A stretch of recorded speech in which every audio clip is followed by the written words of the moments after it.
Lo saben, hemos estado haciendo una serie de estudios de carácter eminentemente escatológico, es decir, de los eventos del futuro, pero tienen que ver con la palabra de Dios. Y sabemos que la palabra de Dios es inmutable y lo que Dios ha dicho se cumple.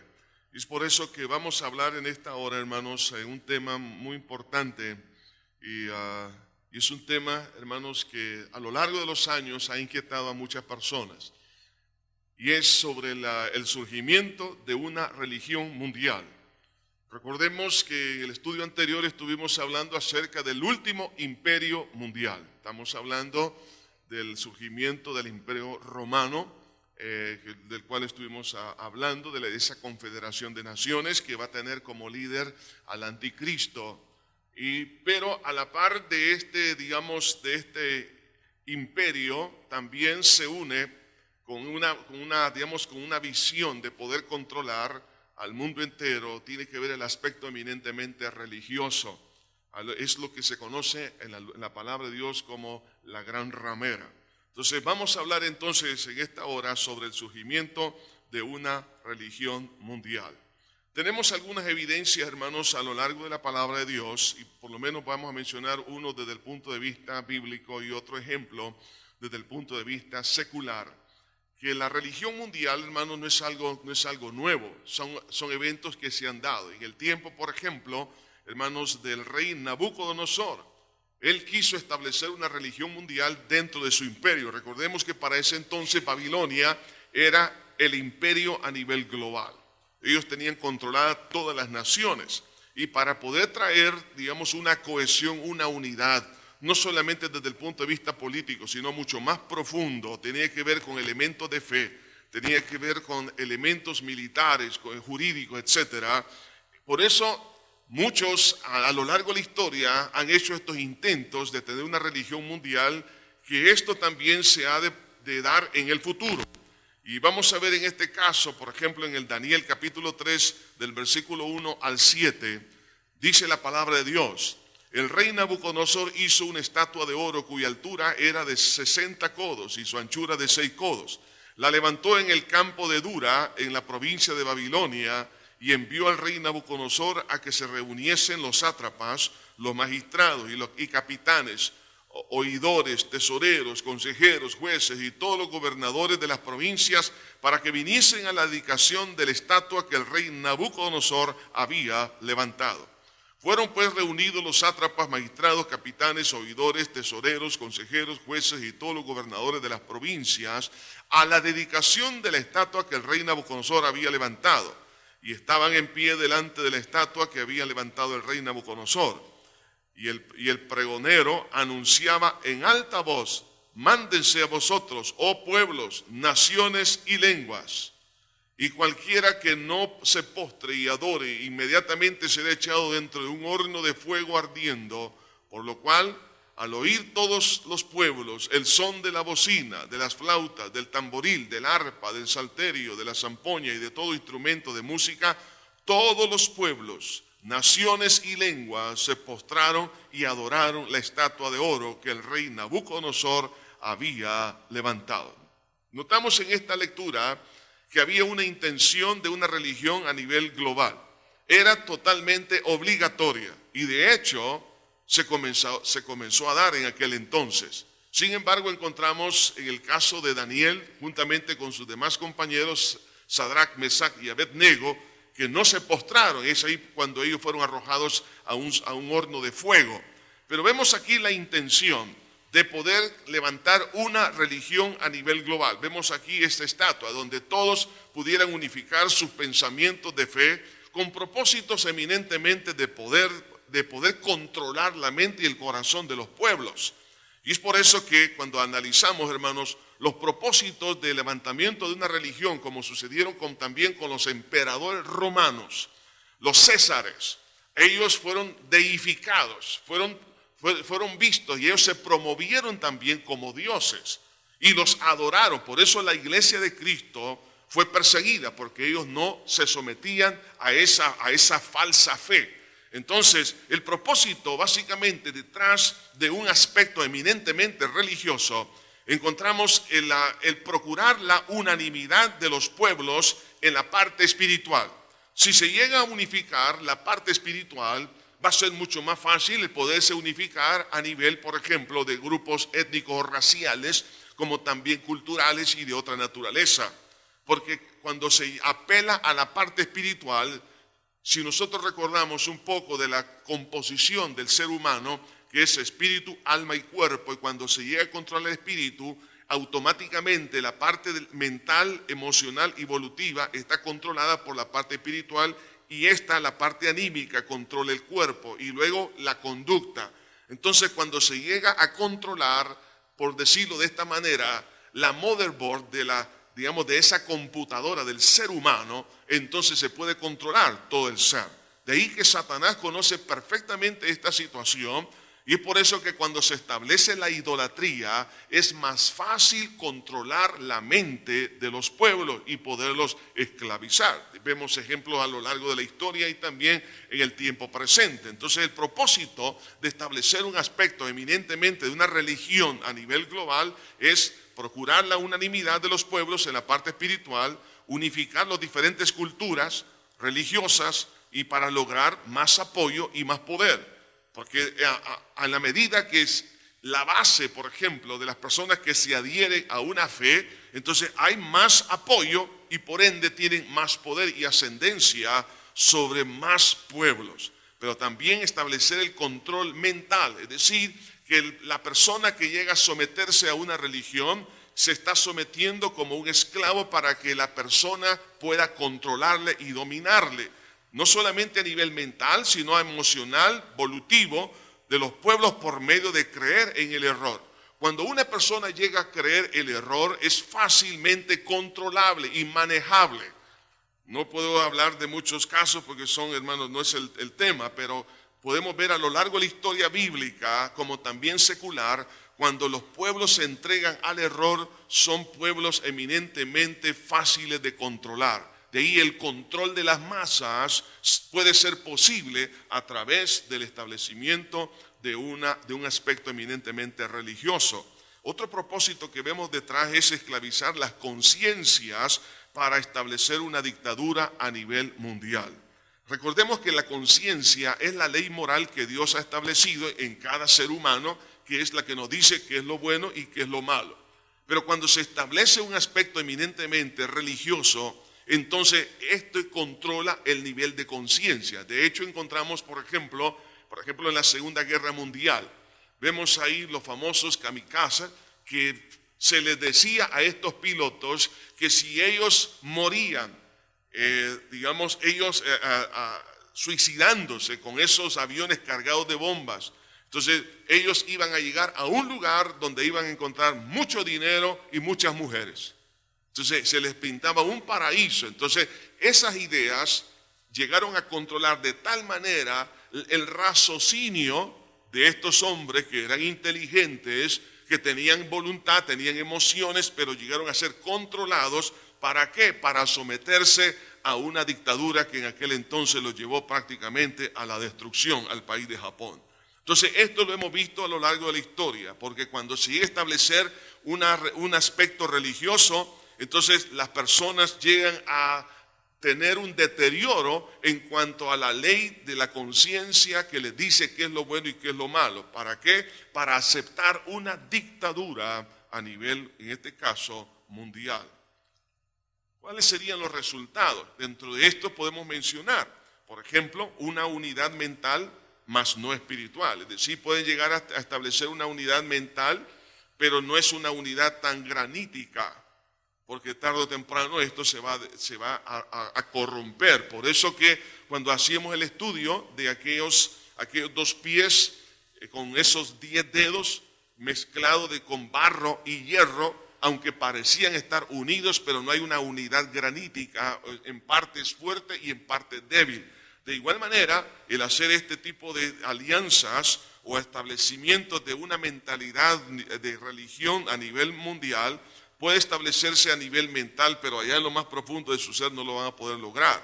Otro resultado es un dominio sobre la voluntad de los pueblos, como también adquirir mayor poder. Esto se va a lograr, porque sabemos que proféticamente esto sí va a acontecer. Cuando estamos hablando entonces, hermanos, del surgimiento de una religión a nivel global, para que todos los pueblos tengan una misma mentalidad, quiero que sepan esto, que estos pueblos que se sometan van a ser dominadas su voluntad, pero también estos pueblos le van a dar realmente mayor poder a la dictadura, como también otro resultado es esclavizar a los pueblos para lograr los beneficios egoístas de sus líderes. O sea que no es un beneficio realmente de la mayoría, sino del liderazgo, y llevar a los pueblos evidentemente al fracaso.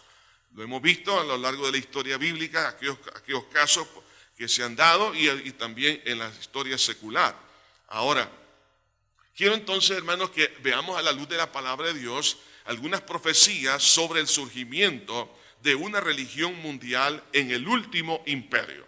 Cuando surja este último imperio, también va a surgir lo que es entonces una religión global, porque no puede existir un imperio a nivel global si no existe una religión a nivel mundial, porque la religión mundial viene a ser la que va a preparar la mentalidad, las emociones, la voluntad de los pueblos, y también por la injerencia del falso profeta, que este es otro tema para otra oportunidad, que va a hacer que acepten este sistema de esta dictadura a nivel global.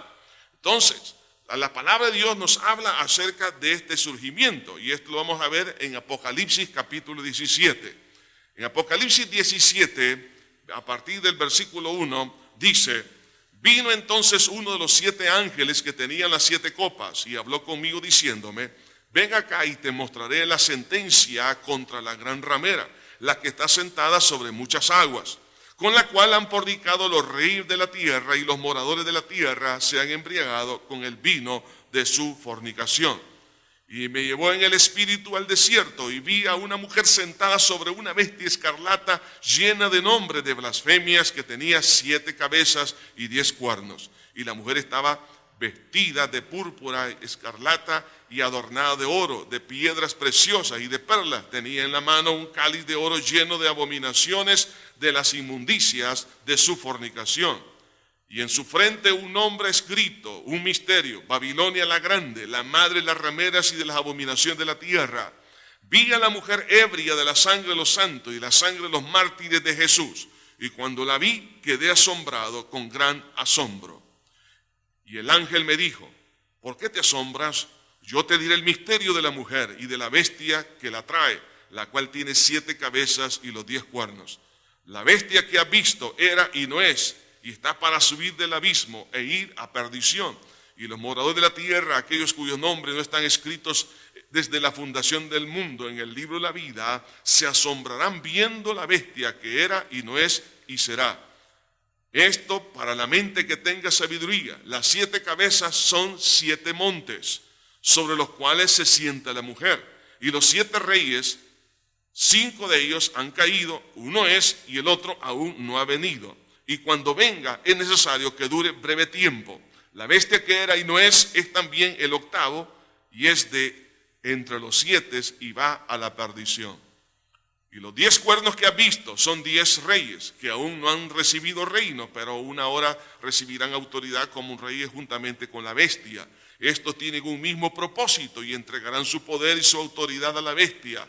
Pelearán contra el Cordero y el Cordero los vencerá, porque Él es el Señor de señores y Rey de reyes, y los que están con Él son llamados y elegidos y fieles. Me dijo también: las aguas que has visto donde la ramera se sienta son pueblos, muchedumbres, naciones y lenguas. Los 10 cuernos que has visto en la bestia, estos aborrecerán a la ramera y la dejarán desolada y desnuda, y devorarán sus carnes y la quemarán con fuego. Porque Dios ha puesto en sus corazones el ejecutar lo que Él quiso, ponerse de acuerdo y dar su reino a la bestia hasta que se cumplan las palabras de Dios. Y la mujer que ha visto es la gran ciudad que reina sobre los reyes de la tierra. Vean aquí algo muy interesante, hermanos. La palabra misma nos dice la interpretación de aquellas figuras que la misma palabra usa para hablarnos de estos aspectos proféticos. Y es por eso que en esta hora no vamos, hermanos, a sacar nada inventado de nuestra mente, sino que vamos a hacer una exégesis, una interpretación apegada a la palabra de Dios. Y esto es importante que nosotros aprendamos, que todo lo que aprendamos debe estar escrito y debe salir de la misma palabra. Y la misma palabra se interpreta a sí mismo. Fíjense aquí, hermanos, vemos algo muy interesante. Y es que cuando habla aquí de las características de la religión mundial, lo que se conoce aquí bíblicamente como la gran ramera, básicamente vemos en el versículos 1 y 5 que hemos leído, son los que se rebelaron contra Dios y su palabra. Es decir, que no quisieron permanecer en lo que Dios había establecido, sino que se rebelaron. Tiene que ver con elementos puramente idolátricos. Ya lo vamos a analizar un poquito más adelante. Por eso dice en el versículo 1, dice, vino entonces uno de los 7 ángeles que tenía las 7 copas y habló conmigo diciendo, ven acá y te mostraré la sentencia contra la gran ramera. Ese título, gran ramera, ¿por qué tiene ese título? Dice, la que está sentada sobre muchas aguas. Más adelante interpreta la misma palabra, las aguas simbolizan pueblos y naciones. Y reina, dice, sobre las naciones. Y en su frente un nombre escrito, un misterio, Babilonia la Grande. Entonces cuando habla aquí de Babilonia la Grande, la gran ramera, fíjense bien, tiene sus raíces dentro de la religiosidad del tiempo de Babilonia en el tiempo de Nabucodonosor, la cual le llama la madre de la ramera. Es decir, que está hablando aquí que el líder de este movimiento ha sido uno, pero tiene también sus ramificaciones, que son las demás rameras, dice, y de las abominaciones de la tierra. De ahí que entonces, hermanos, es importante que hagamos un análisis específicamente acerca de lo que en aquel entonces era lo que es la religión mundial, o más bien lo que se conoció como la religión del misterio en el tiempo de Babilonia. Y fíjense bien que esta religión mundial pretende ser la esposa de Cristo, porque en el capítulo 18, versículo 2 dice, y clamó con voz potente diciendo, ha caído la gran Babilonia, y se ha hecho habitación de demonios y guarida de todo espíritu inmundo y albergue de toda ave inmunda y aborrecible. ¿Qué está hablando aquí? Que no es otra cosa que espíritus diabólicos, los que están dentro de ese aspecto eminentemente religioso. Sin embargo, parece como que fuera la esposa o la novia de Cristo. Hermano, el principio, en otras palabras, de la imitación que vemos desde Génesis hasta Apocalipsis. Vemos ahí, por ejemplo, de la descendencia de Caín, como es los hijos de los hombres, es decir, la incredulidad. Pero por parte del tercer hijo de Adán y Eva, de Set, que nace la línea de la fe. Entonces, esa competencia, hermanos, se ha, expresado a lo largo de los años en las distintas culturas, hasta el día de hoy. Por eso que en las primeras epístolas, las epístolas de Juan, habla de los hijos de Dios y los hijos del diablo. Jesús le dijo a los fariseos, cuando ellos le decían, nosotros somos hijos de Abraham, y Jesús les dijo, vosotros no sois hijos de Abraham, vosotros sois hijos del diablo. Es decir, el que cree en la palabra, lo que cree como está escrito en la palabra, y ha tenido su experiencia con Cristo como su Salvador, son los hijos de Dios. Pero los hijos del diablo no es otra cosa que aquellos que van en contra de la revelación de la palabra y en contra de Dios mismo, en contra del Señor Jesucristo. Entonces, toda esta batalla de carácter espiritual se ha, hermanos, proyectado a lo largo de los siglos en las diferentes culturas. Entonces, las características de la Gran Babilonia, de la religión apóstata a nivel global, hermanos, vemos que también adulteró la palabra de Dios al introducir el error y corrompió al cristianismo nominal. Por eso que en el capítulo 18, versículo 5, quiero que cuando analizamos estas características, cada uno saque sus propias conclusiones. Dice, porque sus pecados han llegado hasta el cielo y Dios se ha acordado de sus maldades. Entonces, es una de las maldades que ha surgido desde el tiempo de Babilonia, quizá un poco más atrás, desde el tiempo de la Torre de Babel, Entonces vemos aquí una oposición, una rebelión en contra de Dios mismo y de su palabra. Y esto ha corrompido también al cristianismo nominal. Otra característica de la Gran Babilonia o de la religión apóstata mundial que va en contra del nacido de nuevo. O sea, estamos hablando de una persona que es cristiano. Dice en el versículo 6 del capítulo 17, vi a la mujer ebria, oiga esto, de la sangre de los santos y de la sangre de los mártires de Jesús. Cuando la vi, quedé asombrado con gran asombro. ¿Qué está diciendo aquí la palabra? Que este movimiento religioso ha sido un movimiento que ha derramado la sangre de quienes, dice aquí, la sangre de los santos, la sangre de los mártires de Cristo, hablando de la iglesia, hermanos, y entonces cuando analizamos la historia, ¿quiénes son los que han perseguido a los hijos del Señor? Entonces vemos acá que este movimiento religioso que viene desde, por eso que se conoce como la Gran Babilonia, porque tiene que ver con esas raíces idolátricas hasta el día de hoy. Entonces nosotros necesitamos poder conocer algunas de estas características de esta religión apóstata mundial. ¿Por qué? Porque imita y falsifica la verdad. Hermanos, esto es algo que nosotros debemos de entender. Cuando Jesús, por ejemplo, hizo el planteamiento de este fenómeno a través de la parábola del trigo y la cizaña. Ustedes saben que la planta del trigo y la cizaña se parecen, hermano, es casi idéntico. Pero la única diferencia es que cuando sale el fruto, por ejemplo, del trigo, y hermano, aun cuando está verde, por ejemplo, el grano de trigo y el grano de la cizaña, son idénticos. Pero ¿cuándo es que se conoce la diferencia? Cuando ya madura. Porque cuando madura el trigo tiene una forma el grano y en la cizaña también tiene otra forma y en la base del grano tiene un hongo que es venenoso, que es la cizaña.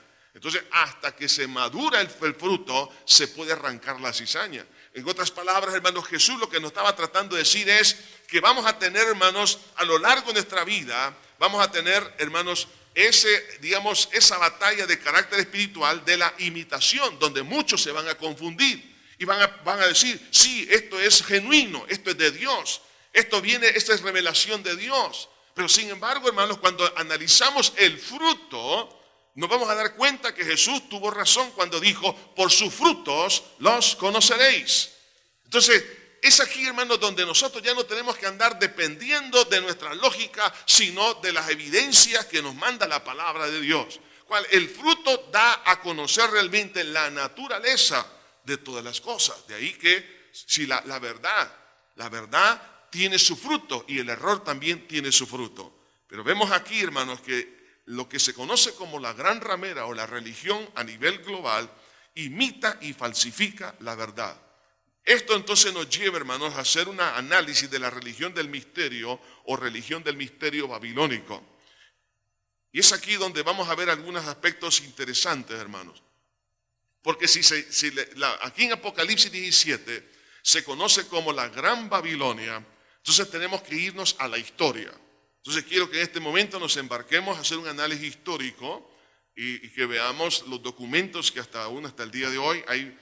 Usted puede investigar en bibliotecas y en tantos lugares acerca de lo que eran las religiones del misterio, que ese era básicamente, la religión que predominaba en el tiempo de Nabucodonosor y los sucesivos reyes. Entonces, la religión del misterio del tiempo de Nabucodonosor, recordemos que antes de Nabucodonosor se levantó un líder llamado Nimrod, que construyó lo que se conoció como la Torre de Babel. De hecho, la Torre de Babel es el origen de lo que se conoce como Babilonia. Pero eso en otra oportunidad lo vamos a estudiar. Pero la religión del misterio, su fundador fue Nimrod, fue el gran apóstata de la era patriarcal que edificó la Torre de Babel. Y ¿saben qué? El nombre Babel significa puerta de Dios. Fíjense bien qué mentiroso es el diablo, hermano. Porque la orden que Dios había establecido era esta, lo dio a Adán y Eva. Multiplíquense y llenen la tierra. Pero Nimrod se opuso a la voluntad de Dios, dijo, no vamos a ser esparcidos, nos vamos a quedar todos aquí. Ir en contra de Dios es perder, hermanos, porque Dios siempre va a cumplir su palabra. Nimrod se opuso obstinadamente a que se le obedeciera a Dios. Entonces, y sin embargo, edifica él una torre que se le pone un nombre para que la gente lo pudiera aceptar y decir que esa era la voluntad de Dios. La torre, el nombre Babel significa puerta de Dios. Dice la Biblia, no usarás el nombre de Jehová tu Dios en vano. Y mucha gente cuando se dice, es que Dios me ha dicho, es que Dios me reveló, es que entonces la gente se somete a todo lo que la gente dice, porque, hermano, el hecho de que se mencione el nombre de Dios no significa que Dios ha dicho estas cosas.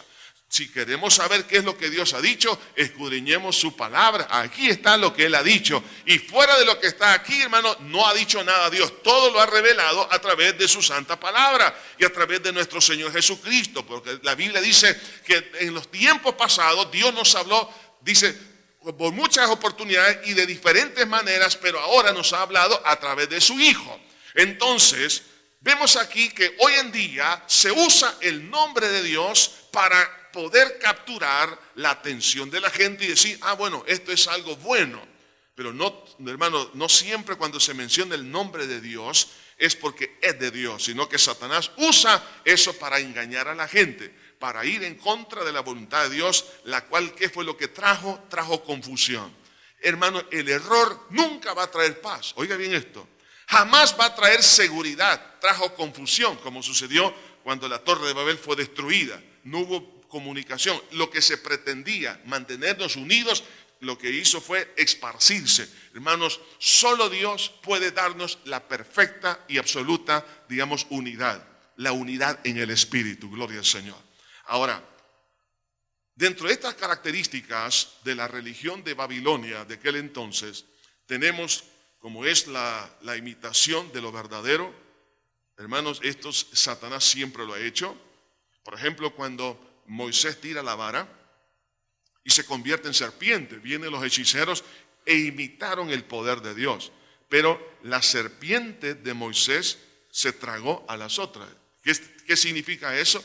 Que Dios es todopoderoso, aunque Satanás tiene poder, pero Dios es todopoderoso. Y el poder de Dios siempre se va a sobreponer a la imitación del poder de Dios, que es a través de obras diabólicas. Así que no se sorprenda, por favor, si de repente usted ve a alguien haciendo ciertos, digamos, milagros o cosas así fuera de, digamos, de la capacidad humana. Sin embargo, usted dice, porque estoy viendo estas manifestaciones de milagrosas, voy a creer que eso es de Dios. No, tenemos que examinarlo. Satanás, hermanos, ha imitado, y una de las características de la religión del misterio, porque ese fue el nombre que tuvo la religión babilónica, una de las cosas era imitar lo verdadero.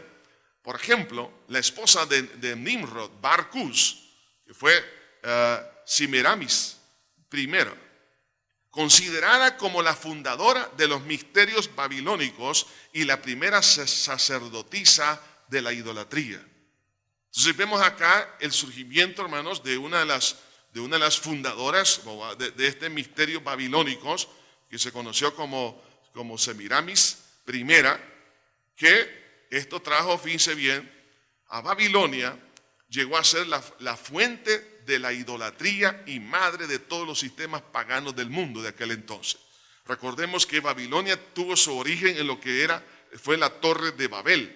Entonces, cuando aquel pueblo quiso ir en contra de Dios, o sea, rebelarse idolátricamente en contra de Dios, de ahí surge todo este tipo de, digamos, de propagación idolátrica a lo largo de las naciones. Y también Semiramis dio, fíjense bien, dentro de los conceptos, digamos, doctrinales que ellos tenían, que ella dio a luz a un hijo, el cual declaró milagrosamente concebido, el cual fue aclamado como el libertador prometido, el cual fue Tamuz. En el tiempo donde estaba muy en boga todo esto, el profeta Ezequiel profetizó en contra de este tipo de fe inmunda. Fíjense bien, cómo Satanás, hermanos, es un gran imitador. Ahí estaba diciendo que ella había dado a luz a un hijo, pero que fue concebido milagrosamente. ¿No le parece una imitación? de la obra que el Espíritu Santo hizo en el vientre de la Virgen María? Entonces vemos cómo el demonio, hermanos, siempre va a tratar de hacer una imitación para poder engañar en su momento dado a los pueblos. Entonces, y este Tamuz para ellos era el libertador. ¿Qué significa el nombre Jesús? Salvador, libertador. Entonces vemos cómo el diablo siempre ha tratado de imitar para confundir a los pueblos. Algo más, se introdujo la adoración de la madre y el niño, que es la forma idolátrica más antigua que se conoce. Fíjense bien, la adoración de esa madre y del niño en los tiempos de la religión babilónica básicamente es, digamos, de lo más antiguo que se conoce desde el punto de vista de la idolatría. Y los ritos eran secretos y solo los iniciados se les permitía conocer sus secretos. Esto fue básicamente el esfuerzo satánico de la imitación de la profecía que encontramos allá en el libro de Génesis, capítulo 3, versículo 15, en cuanto a la simiente de la mujer. Entonces ve aquí cómo el diablo, hermanos, trata siempre de traer un engaño. Dice, y pondré enemistad entre ti y la mujer, y entre tu simiente y la simiente suya. Este te herirá en la cabeza y tú le herirás en el carcañal. Ahora aquí, vea esto, hermano. Cómo el diablo, hermanos, ha confundido todas las cosas. La simiente a quien se refiere en Génesis capítulo 3, versículo 17, allá en Gálatas capítulo 3 lo explica. La simiente es Cristo. ¿Ok? Pero cuando habla de la simiente de la mujer ¿a quién se refiere la mujer? Se está refiriendo a la nación hebrea. Por eso que más adelante, fíjense bien, Jesús dijo, la salvación viene de los judíos. Entonces, ¿por qué? La Virgen María era dentro de esa cultura. Por eso que vemos en Apocalipsis capítulo 12 que se va a perseguir a la mujer. Fíjense, la mujer del capítulo 12 en Apocalipsis es otra mujer. O sea, pero ahí se está refiriendo al pueblo judío, que va a ser perseguido en el tiempo del anticristo, porque por ese pueblo vino el Mesías, nuestro Salvador. O sea, por eso esa va a ser la causa de la persecución para el pueblo hebreo. Pero entonces aquí como el enemigo, hermano, ha trastornado, tratando de confundir a los pueblos para que se acepte, hermanos, todo aspecto idolátrico. En otras palabras, que se construya una torre de rebelión en contra de Dios. Eso no es otra cosa que una nueva torre. Culturalmente, hermanos, mire, digamos, esta parte idolátrica se ramificó en las distintas culturas, sobre todo la faz de la tierra. En la India, por ejemplo, nosotros vemos ahí también en la misma, digamos, idolatría, solo que con diferentes nombres, pero igual la madre, el niño. Lo vemos, por ejemplo, aquí en América Latina, lo vemos en otras partes de la tierra, donde también se está presentando, digamos, en Egipto, por ejemplo, otros nombres que se le han dado de esta relación, de esta idolatría entre lo que es la madre y el niño, pero que se ha extendido por toda la tierra. Entonces, cuando uno empieza a analizar todo esto, nosotros debemos de ver realmente, hermanos, cuán importante es que nosotros podamos hacer, digamos, los análisis correctos en los cuales estamos nosotros viviendo. Porque el enemigo va a tratar de una y de otra manera, hermanos, de confundir y decir que todo esto procede de parte del Señor. Otra característica interesante de la religión, hermanos, de esta religión del misterio de los babilónicos, es que la propagación de la religión de los misterios se esparció en varias formas en diferentes culturas. Lo que se conoce como la reina de los cielos, Semiramis. O sea, así se le conocía a ella, como la reina de los cielos, con el niño en los brazos esparcido por los fenicios. Por ejemplo, en Fenicia, en la cultura fenicia, se conocía con el nombre de Astarot y Tamuz. Para Egipto fue Isis y Horus. En Grecia, Afrodita y Eros. En Italia, Venus y Cupido. ¿Cuántos han oído de Cupido, famoso Cupido? Ok. Ahora vean que es el mismo concepto, hermanos, que se viene desde Babilonia. Entonces, por eso que algunos que dicen que es Cupido quien los va atraer y que se van a enamorar. Tengan cuidado con ese Cupido. Es el mismo Tamuz. Okay. Muchos otros nombres, hermanos, adquiridos en distintas culturas. Y fíjense bien, hermanos, en 1000 años llegó a ser la religión del mundo que había rechazado la revelación de Dios. Hermano, en poco tiempo, cómo se extendió este ambiente idolátrico, que tarde o temprano, bueno, todas las culturas lo aceptaron con diferentes nombres. De ahí que, hermanos, vemos otro aspecto, que la doctrina de la purificación del purgatorio después de la muerte era parte de su sistema, fíjense bien, de doctrina. Ellos creían que había un purgatorio, pero no solamente eso, sino que la salvación mediante los sacramentos como la absolución sacerdotal, la aspersión con agua bendita y la ofrenda de tortas a la reina del cielo. Eso era parte de su doctrina y de todos sus sacramentos, que ellos lo practicaban. Estamos hablando entonces más o menos unos 700, 800 años antes del Señor Jesucristo. Vemos también la consagración de vírgenes a los dioses, lo que era básicamente una prostitución santificada. Por eso miramos la misma tipo de prácticas, por ejemplo, allá en Grecia. Por ejemplo, vemos ahí lo que era en aquel entonces en Éfeso, conocida entonces ahí como la diosa Diana, que no era otra cosa que el mismo concepto, pero con distinto nombre. Por eso que estas vírgenes se consagraban a los dioses y eran básicamente sacerdotisas donde se exponían a todo tipo de prostitución. Vemos también cómo, hermanos, cómo el enemigo, hermanos, ha tratado de confundir. Por ejemplo, se habla del llanto por Tamuz durante un periodo de 40 días antes de la gran fiesta de Istar, de la que se decía que había recibido a un hijo otra vez de entre los muertos, el cual había sido muerto por un jabalí y vuelto a la vida. Fíjense bien, ellos ya habían estado, claro, porque la Biblia ya hablaba acerca de la muerte y la resurrección del Señor Jesucristo, del Mesías.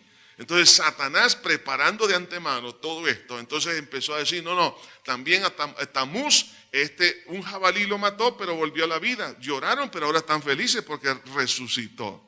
¿Se da cuenta cómo Satanás prepara, hermanos, la mentalidad de los pueblos para que confundirlos cuando venga la verdad? Sin embargo, hermanos, esto no se puede detener porque la verdad es luz en las tinieblas. Y las tinieblas siempre van a retroceder. Para Tamuz, fíjense bien, el huevo era sagrado y representaba la resurrección, símbolo que fue establecido en honor a su nacimiento durante el solsticio de invierno. Hermanos, hace unos años atrás estuvimos en algunas ruinas, por ejemplo, allá en la ciudad de Pérgamo, lo que fue la ciudad de Pérgamo, y otros lugares allá hoy en día, que es en Turquía. Y usted puede mirar, y no solamente ahí, lo puede mirar también, por ejemplo, en Grecia y en otros lugares, en lo que son las cornisas o en los capiteles de lo que es también las columnas y algunos adornos. Usted mira los huevos. Usted dice, ¿y por qué esos huevos están labrados?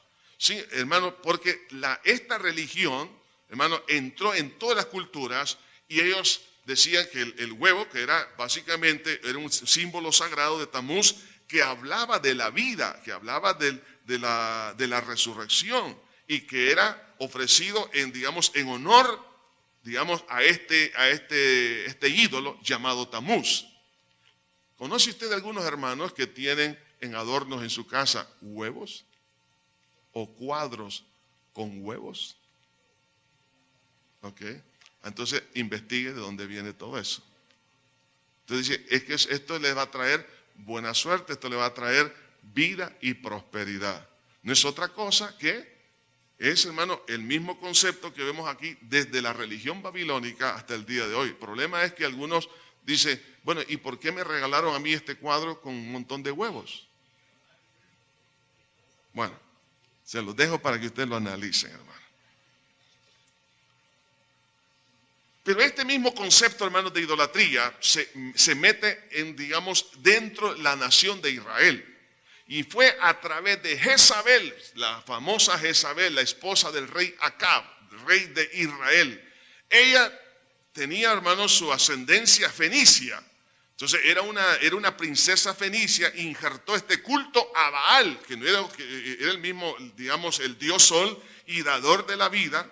que era la forma cananea de los misterios babilónicos, idéntico a Tamuz. O sea, el famoso Baal que vemos aquí en la Biblia, ese también, la Biblia también habla en el libro de Ezequiel de Tamuz, que no es el mismo Tamuz o el mismo Baal, que introdujo Jezabel dentro de, digamos, del aspecto idolátrico, que básicamente les trajo la caída a la nación en el año 722 a.C., cuando los asirios invadieron esa parte norte del territorio de Israel, y es lo que se conoce hoy en día como digamos, la diáspora de las 10 tribus perdidas de Israel, que hasta el día de hoy no se conoce, porque solamente los que regresaron en el tiempo de la reconstrucción del templo y de los muros fue la tribu de Judá. Entonces, por eso que, hermanos, vemos ahí desde ese entonces cómo la idolatría se introdujo, este mismo concepto idolátrico de Babilonia, se introdujo en la nación de Israel, y esto le sirvió de tropiezo para ir básicamente al exilio. Después, hermanos, de la destrucción de Babilonia, y esto fue profetizado, hermanos, por ejemplo, por Ezequiel. Babilonia fue profetizada su destrucción por Ezequiel, por Isaías. Y usted puede analizar las profecías que están ahí en el Antiguo Testamento. Pero fíjense que después de la destrucción de Babilonia, el sumo sacerdote huyó con una compañía de iniciados a Pérgamo, donde la serpiente se estableció como símbolo de la sabiduría escondida. Emigraron a Italia, donde el culto se propagó con el nombre de misterios estrucos, y posteriormente Roma se convirtió en el cuartel general del culto babilónico. Por eso que usted sabe, hermano, allá en el libro, siempre el libro de Apocalipsis, pero estamos hablando ya en el capítulo 2, a una de las iglesias, donde el Señor le dice, hablando de la que está ahí en Pérgamo, le dice: escribe al ángel de la iglesia en Pérgamo, el que tiene espada aguda y espada aguda de 2 filos, dice esto: yo conozco tus obras y dónde moras, donde está el trono de Satanás. ¿Por qué dice aquí en Apocalipsis capítulo 2, versículo 12, donde está el trono de Satanás? Porque es ahí donde el sumo sacerdote de Babilonia huye con sus iniciados y establecen ese culto idolátrico en ese lugar. Usted llega a la ruina de Pérgamo hasta el día de hoy, hermanos. Yo he estado ahí 2 veces y le digo así una cosa, hermano, y se miran ahí los vestigios, y están todo lo que menciona la palabra de Dios y por qué fue destruida la ciudad de Pérgamo, porque ahí, hermanos, sirvió como un epicentro donde esta idolatría babilónica se extendió, y por eso le llama ahí donde mora Satanás. Pero luego estos mismos pasan a Italia y se establecen en Roma, y luego en Roma fue el culto básicamente, o el cuartel general del culto babilónico. Dentro de todo esto, hermanos, hay otras cosas interesantes que ustedes pueden mirar en este dibujo. Es una representación de lo que eran los famosos sacerdotes babilónicos. Los sacerdotes principales usaban mitras en forma de cabeza de pescado en honor al dios pez, o señor de la vida, la forma filistea de Tamuz. O sea, los filisteos tenían el mismo, digamos, ídolo, Tamuz, pero ahí ellos le llamaban el dios pez o el señor de la vida. Entonces ocupaban una especie de mitra con la boca abierta del pescado, ¿verdad? Entonces, y lo usaban de esa manera. Además de eso, el sumo sacerdote se adjudicó el título de Pontifex Maximum, que se imprimía en la mitra, título que sustentaron todos los emperadores romanos hasta Constantino el Grande, título que posteriormente fue conferido a los obispos de Roma, y usaban un anillo del dios pez Dagón, el anillo del pescador. Ok.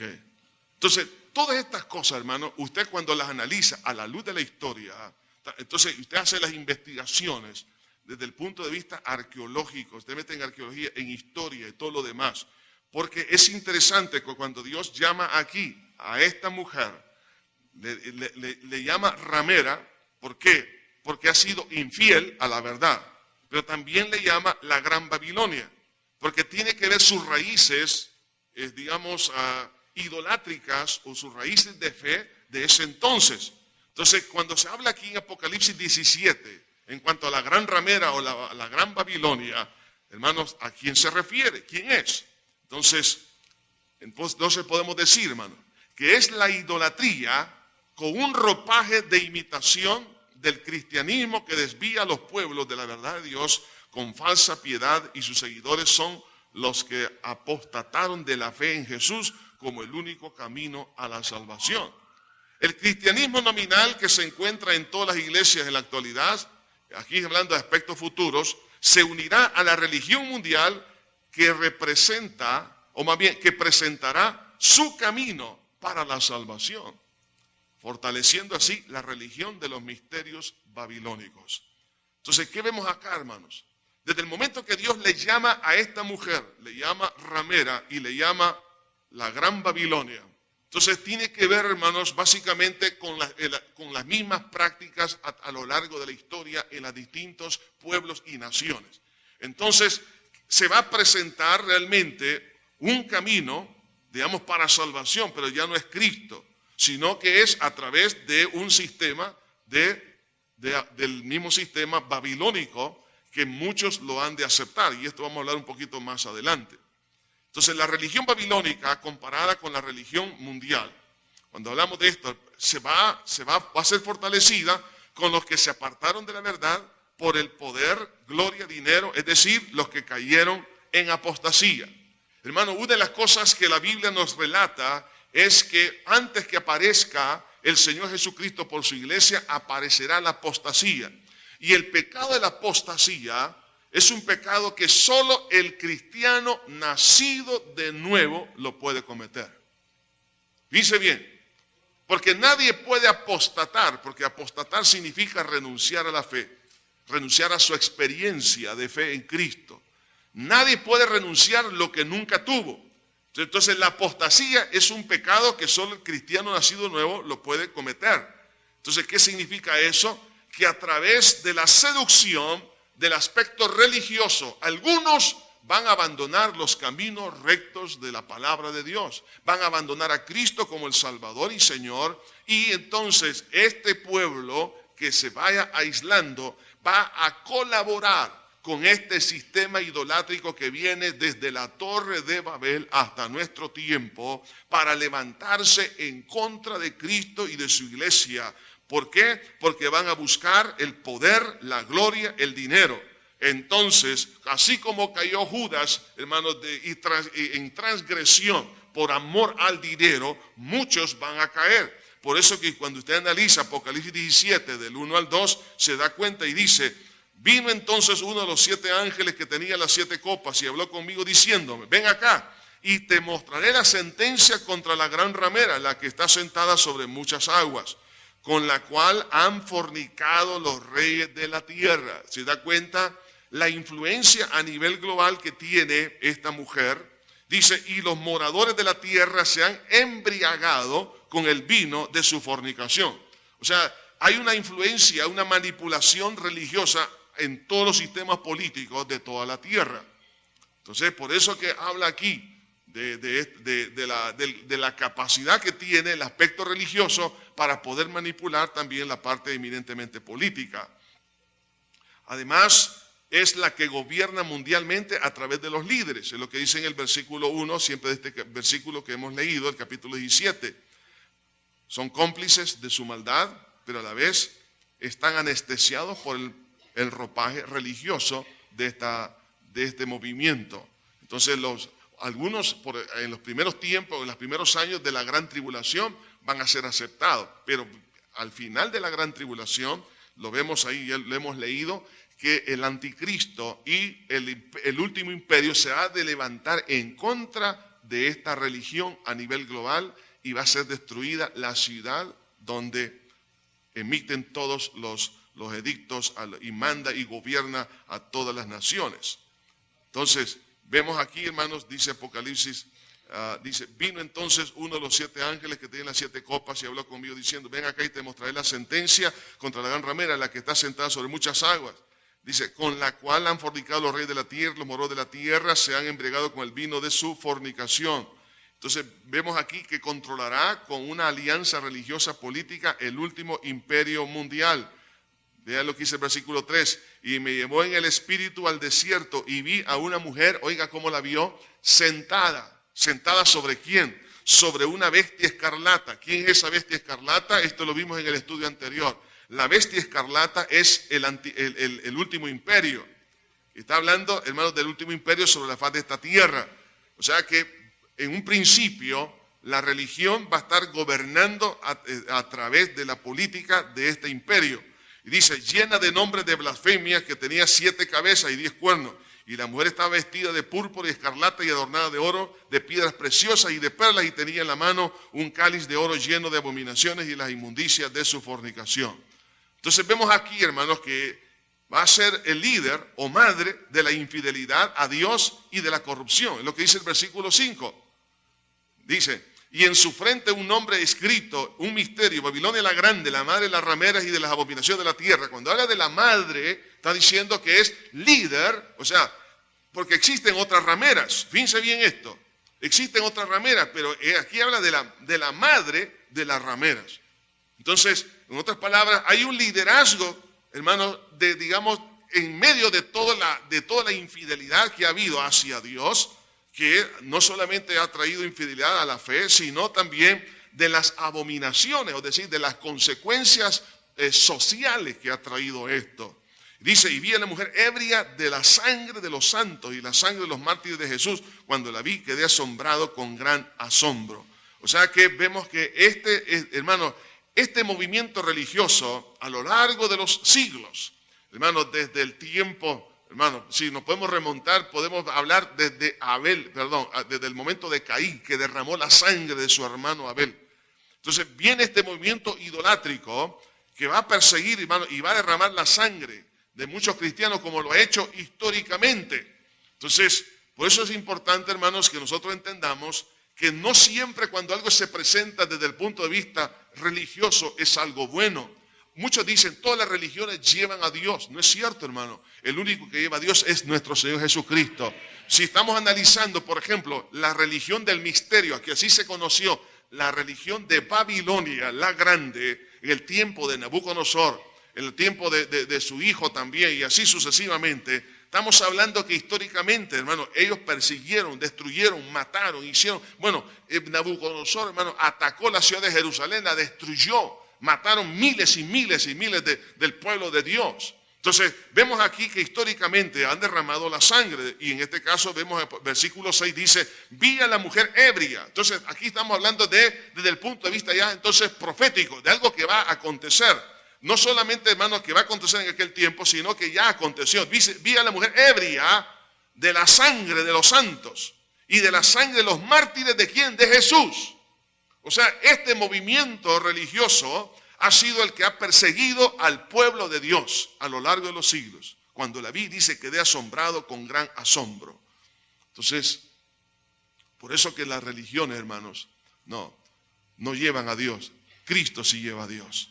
Entonces, y ha sido, hermano, este movimiento la piedra de tropiezo para las naciones. En el capítulo 18, versículo 3 dice, porque todas las naciones han bebido, todas, oiga bien. O sea que este movimiento religioso tiene una influencia a nivel global. Porque dice, porque todas las naciones han bebido del vino del furor de su fornicación, es decir, de su infidelidad espiritual. Y los reyes de la tierra han fornicado con ella. Y los mercaderes de la tierra se han enriquecido de la potencia de sus deleites. O sea que hay dinero de por medio también ahí, pero han contaminado a los pueblos, han manipulado a los pueblos y también ha habido, digamos, corrupción, por sobre todo espiritual. Entonces, veamos aquí algunos parámetros de identificación. Ahora, es aquí donde usted, hermano, tiene que hacer sus propios análisis. Vamos a presentarlo a la luz de la palabra de Dios y usted saque sus propias conclusiones. En el capítulo 17, versículo 1 y 2 y el versículo 15 dice que la mujer es una ciudad que tiene influencia, dice, sobre los líderes políticos y religiosos de la tierra.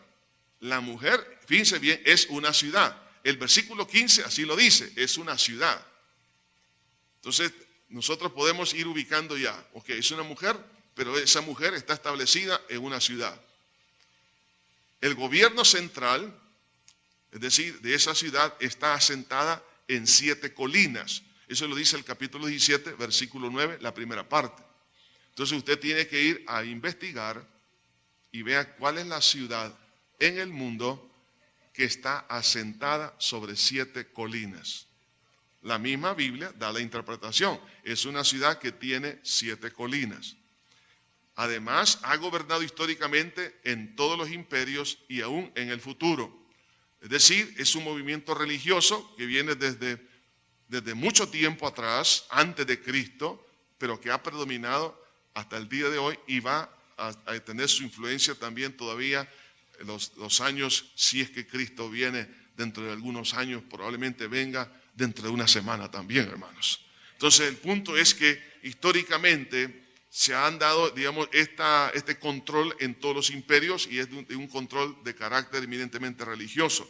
Por ejemplo, habla de los imperios pasados, en el capítulo 17, versículo 9, dice que estos ya no son, pero también dice, y uno de ellos sí está, es el presente, habla del presente en el versículo 10, y también el imperio dictatorial en el futuro, en el capítulo 17, versículo 10, en la tercera parte de este versículo, y también es contrario a la fe en Jesús. Fíjense bien esto, hermano. Si históricamente ha sucedido, también proféticamente ha de acontecer. O sea que es un movimiento religioso que ha estado a lo largo de la historia, pero también va en contra, oiga bien, de Cristo nuestro Salvador. Todo lo que va en contra de Cristo es anticristo. Eso es lo que significa la palabra anticristo. Va en contra de Cristo. Entonces, y gobierna en todas las naciones. Entonces vemos aquí por lo menos estos parámetros. Es una ciudad. La mujer es una ciudad. Está sentada en 7 colinas. Ha gobernado históricamente a todos los imperios y aún en el futuro. Y gobierna también a todas las naciones. Entonces tenemos que ir identificando esto. También es una ciudad con buenas relaciones religiosas, políticas, comerciales que han favorecido a grandes empresarios mundiales y a la corrupción. ¿Dónde está eso? En el capítulo 18, versículos 3 y 5. Se ha glorificado o espiritualizado a sí misma. Versículo 7 del capítulo 18. Es centro comercial mundial selectivo. Versículo 18, capítulo 18, versículo 11 y versículo 23. Habla de transacciones comerciales en el versículo 12 y habla también de transacciones comerciales de interés espiritual. Y fíjense bien que en el versículo 13 del capítulo 18 lo dice de esta manera.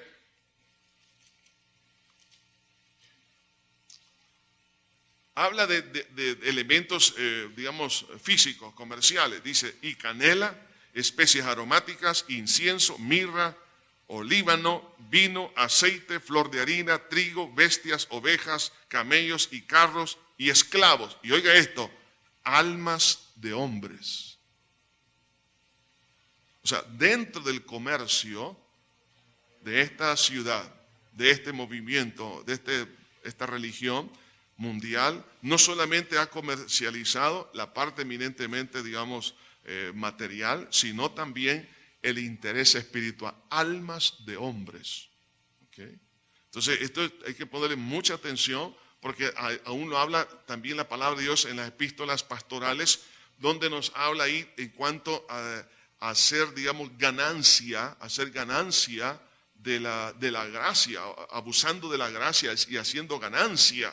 Entonces, muchos están, hermanos, metidos en eso. Por eso que la doctrina de la prosperidad hay que tenerle muchísimo cuidado. Porque muchos están haciendo comercio con almas. Entonces, y estos van a ir tarde o temprano, si no se retiran de eso, se van a aliar con este movimiento que ha venido desde muchos siglos atrás. Entonces, y además ha manipulado por medio de engaño la corrupción de las naciones. Por ejemplo, en Apocalipsis 18:23 dice, pues por sus hechicerías fueron engañadas todas las naciones. O sea, un engaño mundial. Pero también, pues ha juzgado a la gran ramera que ha corrompido a la tierra con su fornicación. Entonces, ha sido también la promotora de la matanza de los profetas, de la iglesia y de las guerras. Dice en el versículo 24, y en ella se halló la sangre de los profetas, de los santos y de todos los que han sido muertos en la tierra. O sea que este movimiento que ha perseguido a los cristianos, hermano, el destino de la gran ramera o la iglesia apóstata mundial, ¿a dónde va a parar todo esto? Ya esto usted lo puede ver en el capítulo 17, versículo 16, dice, será destruida por sus propios aliados, el anticristo y la coalición de las 10 naciones. En el versículo 16, ahí lo dice, me dijo también, las aguas que has visto donde la ramera se sienta son pueblos, muchedumbres, naciones y lenguas. Los 10 cuernos que viste en la bestia, estos aborrecerán a la ramera. O sea, fíjense bien que toda alianza, hermanos, que se hace en base al error nunca funciona. Por eso dice la Biblia, no os unáis en yugo desigual.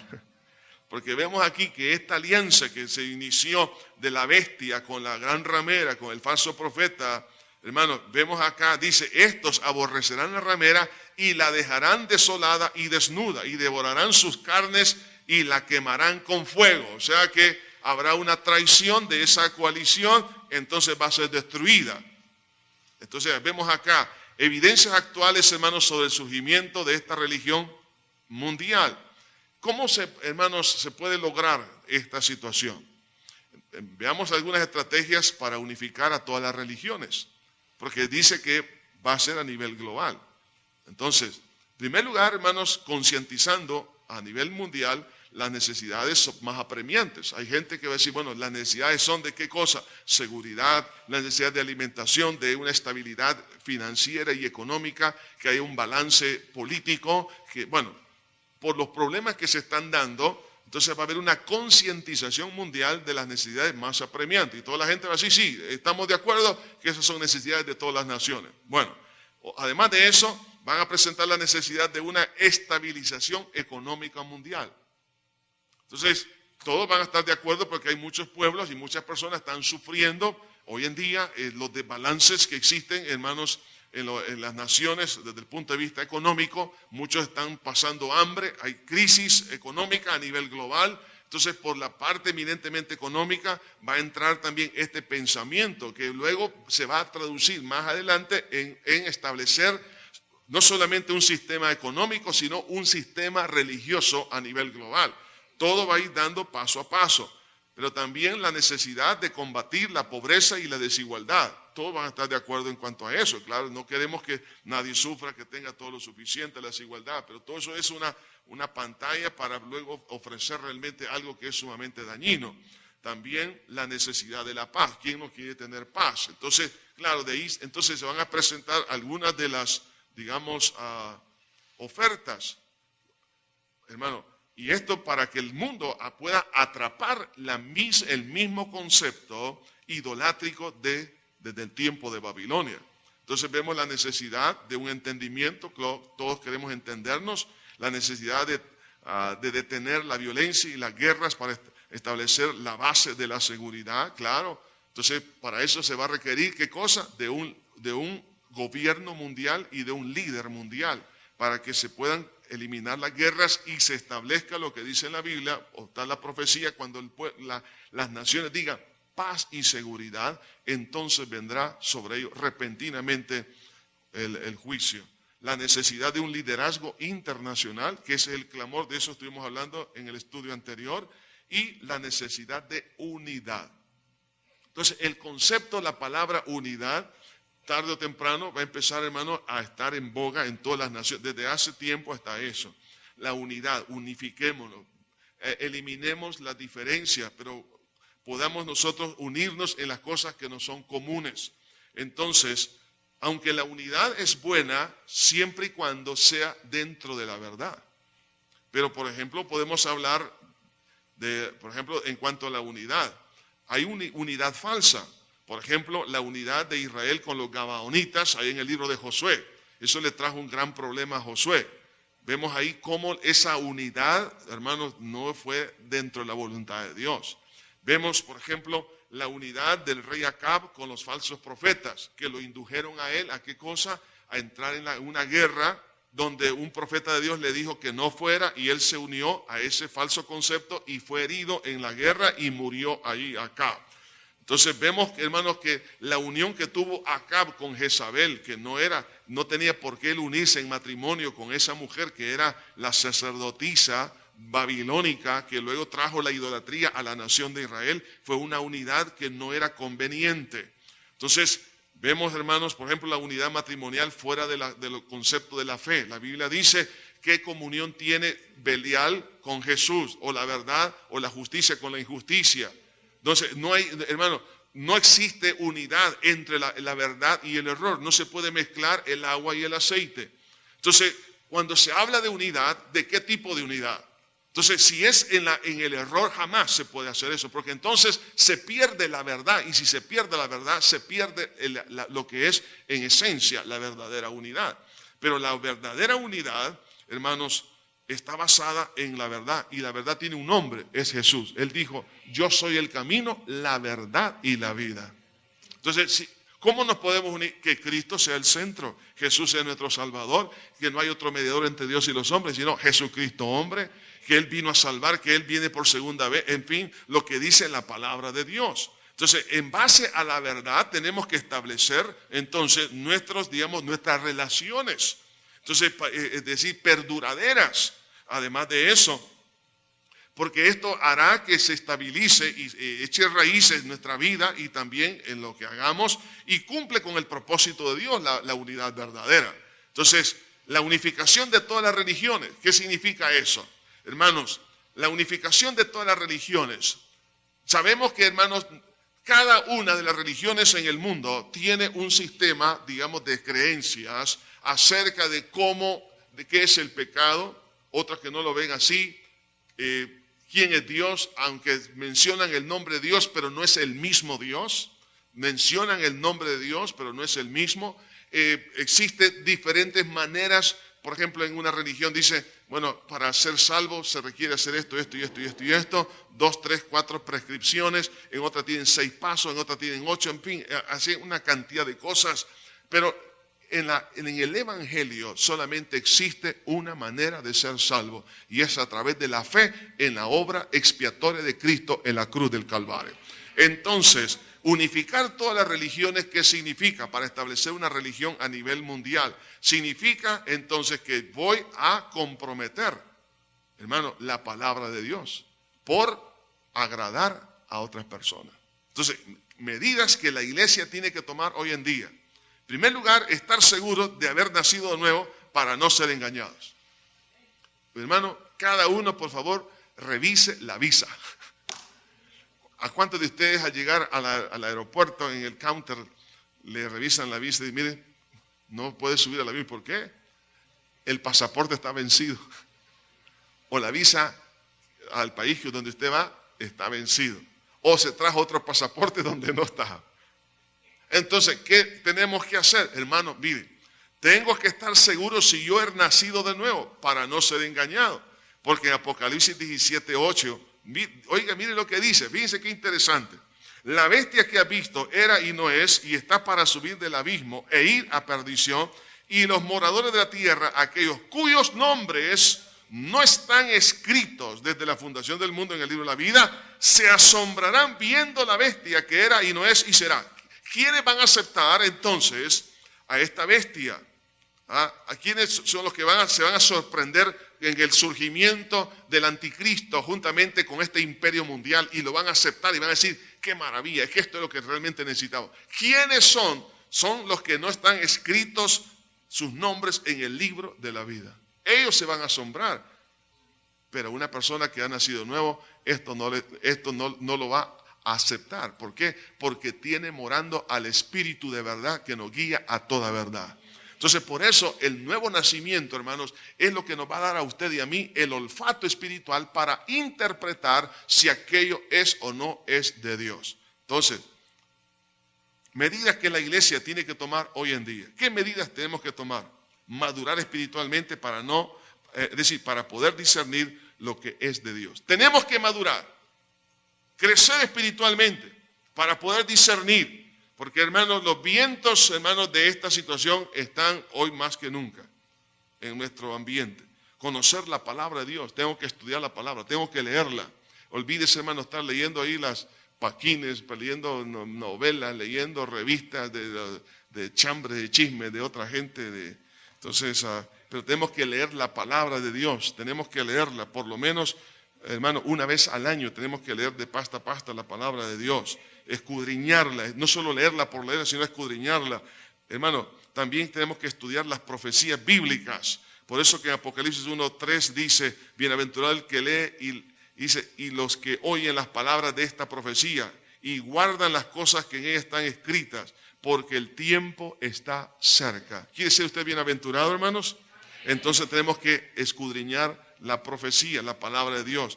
¿Qué otras medidas tenemos que tomar? No hacer sincretismo con la falsedad e idolatría. No tenemos que hacer ese sincretismo. Porque si yo estoy haciendo ese sincretismo, estoy diciendo Jesús no es el Señor. Estoy diciendo que Jesús no es el camino, sino que hay muchos caminos. Entonces, ¿qué significa eso? Estamos, hermanos, casi prácticamente cayendo en apostasía. Tenemos que ser fiel a la verdad. Lo que dice Apocalipsis 2:10 también. No participar doctrinalmente con este movimiento religioso. Dice en el versículo 4 del capítulo 18, y oí, dice, otra voz del cielo que decía, salid de ella, pueblo mío, para que no seáis partícipes de sus pecados, ni recibáis parte de sus plagas. Yo no sé cuántos quieren recibir esas plagas. Nadie. Todo muy bien. Entonces dice, salid, pueblo mío. En otras palabras, no participar doctrinalmente con estos movimientos de carácter religioso. Sí, hermanos, yo creo que esto, tarde o temprano, cuando esto se empiece a gestar y a cimentar, va a haber presiones de carácter económico, de carácter laboral. Hermanos, hay personas que no han sido contratadas en muchos lugares si no tiene esa definición idolátrica. Hay personas que no se les va a dar, digamos, oportunidad para establecer, digamos, un negocio. Se les van a entorpecer una cantidad de cosas a lo largo de su caminar. Pero aquí es donde nosotros no tenemos que, hermanos, hacer alianzas de esta naturaleza, porque entonces nosotros vamos a estar violando los principios fundamentales de la fe cristiana. Entonces, Apocalipsis 2:10 dice, no temas en nada,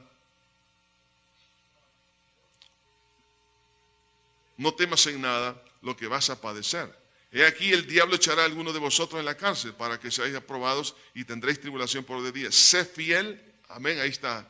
Sé fiel hasta la muerte y yo te daré la corona de la vida. Muy bien, la fidelidad a Dios, la fidelidad a Cristo, la fidelidad a su palabra. ¿Por qué no podemos participar en la unificación de distintas fe o confesiones? ¿Por qué razón? Porque es negar a Jesús como Dios al ponerlo a la par de otros profetas o líderes religiosos. Si alguien acepta, por ejemplo, el formar, digamos, una religión global donde todas las religiones traigan sus conceptos y decimos, ok, vamos entonces a hacer una religión a nivel global, entonces estoy diciendo, hermanos, que Jesús no es Dios, sino que lo pongo a la par de cualquier líder religioso. Entonces estoy negando su divinidad. Jesús es único porque Él es Emmanuel, Dios hecho carne. Entonces no podemos ponerlo a la par de ningún líder religioso históricamente hablando, y ni siquiera actual tampoco. Porque a participar de esto es, hermanos, negar a Jesús como el único mediador para ser salvo. Porque entonces la gente va a estar aceptando los distintos medios de salvación. Entonces eso es negar el Evangelio. Porque es dudar de la palabra de Dios como el único escrito, inspirado por Dios. Si alguien llega a participar de esta unificación, sencillamente va a decir, la Biblia es como otro libro sagrado de otras religiones. Pongámoslo a la par, significa que yo estoy diciendo que la Biblia no es inspirada por Dios. O sea que todos los demás libros, la Biblia es igual a uno de ellos. Entonces, es aquí donde nosotros necesitamos ver a fondo esta situación. Porque además de eso, porque hacemos partícipes del error o idolatría. Nos hacemos partícipes del error o idolatría, porque vamos a aceptar cosas que no están en la palabra de Dios. Entonces, de ahí, aquella persona que acepte participar en una unificación de las distintas, digamos, confesiones de fe, entonces lo que va a hacer es que va a ser una sola ensalada y va a participar en las religiones del misterio del tiempo de la Babilonia de Nabucodonosor y antes de Nabucodonosor en el tiempo de Nimrod en la Torre de Babel. Entonces, es el mismo espíritu de idolatría que ha predominado a lo largo de la historia, que se ramificó en las distintas culturas con diferentes nombres, diferentes formas, distintos dioses, distintos ídolos, pero es el mismo concepto en el fondo. Entonces, ¿qué es lo que va a hacer Satanás? Va a tratar de neutralizar el avance de la iglesia a través de esta, aceptar este tipo, de unificación. Por eso nosotros no podemos hacerlo, hermano, porque es técnicamente aceptar otro medio para ser justificado. Y no es posible. La única medio de justificación es por la fe en Cristo el Señor. Entonces, por eso allá Gálatas capítulo 1, versículo 6 dice: estoy maravillado de que tan pronto os hayáis alejado del que os llamó por la gracia de Cristo para seguir un evangelio diferente. No que haya otro, sino que hay algunos que os perturban y quieren pervertir el evangelio de Cristo. Mas si aún nosotros o un ángel del cielo os anunciare otro evangelio diferente del que os hemos anunciado, sea anatema. Como antes hemos dicho, también ahora lo repito: si alguno os predica diferente evangelio del que habéis recibido, sea anatema. El evangelio no se puede cambiar. Aún Pablo dice: si yo o alguno de los profetas, alguno de nosotros, los apóstoles, predicamos algo diferente, pues por supuesto, dice, es anatema. ¿Y qué significa anatema? Consagrado a destrucción. Y más adelante en el capítulo 5 de Gálatas dice: los que se quieren justificar por medio de las obras de la ley, de la gracia, han caído. Entonces, no puede haber justificación delante de los ojos de Dios a través de otro medio, más que el único medio es a través de la sangre que Cristo derramó en la cruz del Calvario. Entonces, ¿por qué no podemos participar de la unificación de las distintas fe o confesiones? Porque es un paso a la apostasía.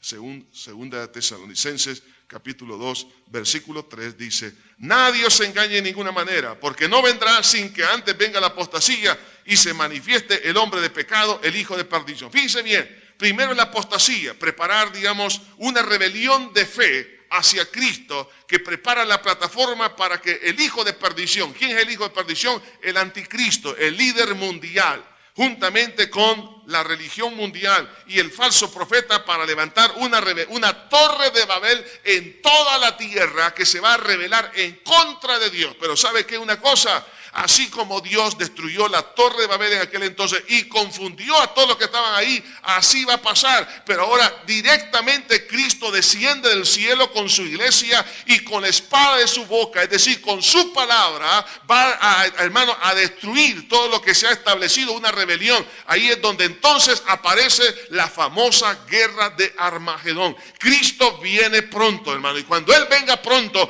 va a destruir todo este sistema religioso, va a destruir a Satanás, a los demonios, los va a atar, hermano, y los va a echar al fondo del abismo. Hermano, el que se hace al lado de Cristo es vencedor. El que se rebela contra Cristo va a perder. Entonces, nosotros necesitamos comprender, hermano, que aunque vengan las presiones que vengan, no podemos negar recomendaciones para ello: estudiar la palabra de Dios y que ella nos guíe en todo momento, santificarnos para poder discernir los tiempos en que estamos viviendo, buscar a Dios en oración profundamente, ser llenos del Espíritu Santo, amar al prójimo, predicar el evangelio, no involucrarnos en un sincretismo religioso. Si por lo menos hacemos esto, vamos a preservar la fe, y el que preserva la fe en su corazón, dice la Escritura, esta es la fe que vence al mundo. ¿Cuál fe? La fe en Cristo, nuestro Salvador. Hermanos, por eso, guardemos nuestra fe, que es Cristo Jesús, cueste lo que cueste. Hermanos, cuando decidí traer este estudio, breve estudio, por supuesto, hay mucho más que decir y muchos saben más de esto también. No me había percatado de algunas situaciones que se están dando a nivel mundial. Pero estamos muy cerca de que este mismo sistema, que en el tiempo de Daniel, Nabucodonosor levanta una estatua para una religión global, lo mismo que hizo también Nabucodonosor, ahí, una religión global, se quiere establecer también en nuestro tiempo. Y es aquí donde nosotros tenemos que entender que a Jesús no se le puede negar. Entonces, eso va a significar de que existan hombres y mujeres que sean verdaderos testigos de Dios, que puedan decir: yo te seré fiel hasta la muerte. Seré fiel a Cristo y no puedo negar lo que Jesús ha hecho en mi corazón. Vamos a orar. Precioso Jesús, te doy gracias por tu amor. Te pido, mi Señor, que bendigas a todos, Señor. Ayúdanos a entender, Padre, lo lindo que tú, Señor, estás haciendo, mi Dios, en el corazón. Ayúdanos, Señor, a entusiasmarnos, Señor, a buscar tu rostro. Te pido en este momento que bendigas a este pueblo. Mientras todos están orando, solo me regalan unos minutos, por favor. Solo quiero preguntar si hay alguien aquí entre nosotros que no ha entregado su vida a Cristo. Yo le digo una cosa: dele su corazón a Jesús. Jesús es el Señor. El Señor revela en su palabra el destino. El destino de la falsedad es perdición. Todo va a terminar, pero Cristo se establece. Y estamos a las puertas de todo eso.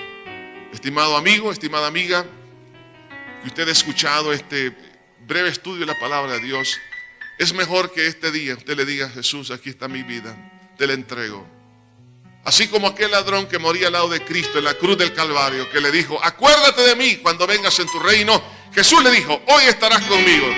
¿Cuántos quisieran tener seguridad que si mueren este día van directamente a la presencia de Dios? Tome su decisión, ahí donde está. Tome su decisión. Si alguien quiere hacer esta oración de fe, ahí donde está, repita conmigo esta oración. Repita y diga: Padre eterno que estás en los cielos, te pido perdón por todos mis pecados con los cuales te he ofendido. Reconozco, Señor, que soy una persona pecadora. Me duele, oh Dios, el haber pecado contra ti. Y por la fe en tu sangre, recibo el perdón de todos mis pecados. Creo que resucitaste para mi justificación.